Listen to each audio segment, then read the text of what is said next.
काहीतरी वेगळं आणि नवीन खायचं असेल तर ही अगदी परफेक्ट अशी रेसिपी आहे. घरातील किरकोळ सामानामध्ये तयार होते, पण खायला अतिशय पौष्टिक आहे. तुम्ही मुलांच्या डब्याला किंवा मुलं खेळून आल्यानंतर सकाळच्या नाश्त्याला सुद्धा बनवू शकता. रेसिपी बनवण्यासाठी इथे मी 1 वाटी तांदूळ घेतलेले आहेत. तुम्ही कोणत्याही प्रकारचे तांदूळ इथे घेऊ शकता. त्याचबरोबर अर्धी वाटी इथे मी मुगाची डाळ घेतलेली आहे. दोन्ही आपण स्वच्छ पाण्याने धुतल्यानंतर हे मी रात्रीच भिजत ठेवलं होतं. 2 ते 3 तासामध्ये हे आपलं व्यवस्थित भिजलं जातं. तर सुरुवातीला आपण मूग डाळ मिक्सरमध्ये वाटून घ्यायची आहे. तर मूग डाळ घातल्यानंतर इथे आपण त्याच मिक्सरच्या भांड्यामध्ये तांदूळसुद्धा घालायचे आहेत. बनवायला खूप सोपी आणि कमीत कमी सामानामध्ये तयार होणारी ही रेसिपी आहे, पण खायला खूप हेल्दी अशी आहे. लहान मुलं सहसा भाज्या खात नाहीत, तर अशा प्रकारे त्यांना नक्की बनवून द्या. ते सुद्धा नक्की हा नाश्ता खातील. आता यामध्ये आपण कोथिंबीर घातलेली आहे, हिरव्या मिरच्या आणि लसूण घालायचं आहे. लागेल तसं अगदी थोडंसं पाणी घालून आपल्याला याचं बॅटर बनवून घ्यायचं आहे. बॅटर आपल्याला जास्त पातळ बनवून घ्यायचं नाही, तर अशा प्रकारे रनिंग कन्सिस्टन्सी असायला हवी. तर इथे बघू शकतो आपण मिश्रण मी एका वेगळ्या भांड्यामध्ये काढून घेतलेलं आहे.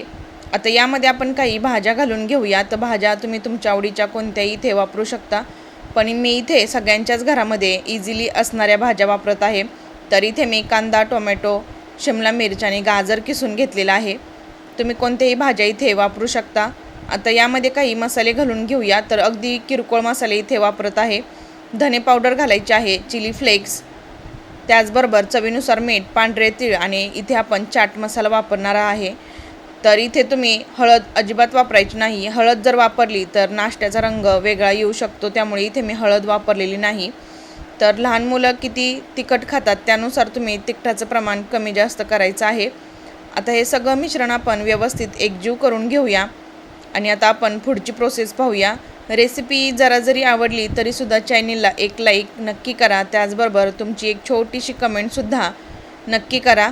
तर इथे बघू शकतो आपण बॅटर बनवून तयार झालेला आहे, पण नाश्ता आपला व्यवस्थित खुसखुशीत व्हावा यासाठी इथे मी अर्धा चमचा खाण्याचा सोडा वापरलेला आहे. खाण्याचा सोडा जर नसेल वापरायचा तर तुम्ही इथे इनो वापरू शकता, किंवा काहीच न वापरता असाही हा नाश्ता बनवला तरीसुद्धा खूप छान लागतो.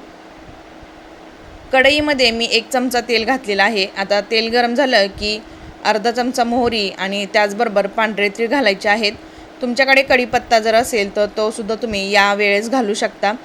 तर व्यवस्थित आपली छान फोडणी झाल्यानंतर आता आपण जे सुरुवातीला मिश्रण बनवलेलं ते सगळं मिश्रण यामध्ये घालून घ्यायचं आहे.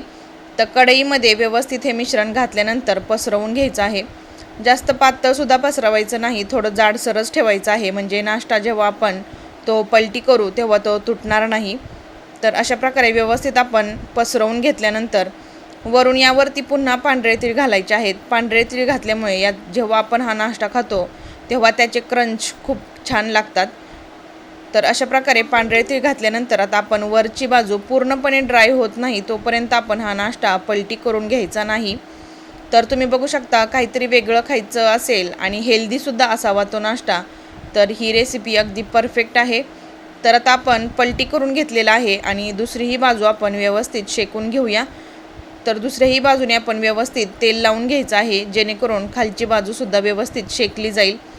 रेसिपी तुम्हाला कोणती बघायला आवडेल हे सुद्धा मला कमेंटमध्ये नक्कीच सांगा. त्याचबरोबर आवडली तर एक लाईक नक्की करा. तर इथे बघू शकतो दोन्ही बाजू आपले व्यवस्थित भाजलेले आहेत. हा नाश्ता भाजायला जेमतेम 5 ते 6 मिनिटेच लागलेली आहेत.